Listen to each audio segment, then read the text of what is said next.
ক্রমশ শক্তি কমছে মাওবাদীদের। সম্ভবত কেন্দ্রীয় স্বরাষ্ট্রমন্ত্রী অমিত শাহের দাবি মতো আগামী বছরে মার্চের মধ্যেই মাওবাদ থেকে মুক্ত হবে দেশ। ইতিমধ্যেই নিরাপত্তা রক্ষীদের গুলিতে নিহত হয়েছে অধিকাংশ শীর্ষ মাও নেতা। আত্মসমর্পণেও বাধ্য হয়েছেন অনেকে। এই পরিস্থিতিতে মঙ্গলবার ছত্তিশগড়ে আত্মসমর্পণ করলো আরও 34 জন মাওবাদী।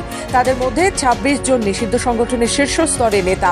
সম্মিলিতভাবে তাদের মাথার দাম ছিল 84 লক্ষ।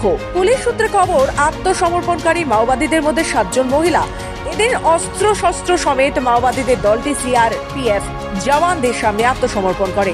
আত্মসমর্পণকারী মাওবাদীরা অন্ধ্র ওড়িশা সীমান্ত বিভাগ দণ্ডকারণ্যে স্পেশাল জোনাল কমিটি এবং তেলেঙ্গানা রাজ্য কমিটির সদস্য। বিজাপুরের পুলিশ সুপার জিতেন্দ্র কুমার যাদব বলেন, অন্যান্য নকশালদের আহ্বান করছি, অকুত ভয়ে আপনারা হিংসার পথ ত্যাগ করুন।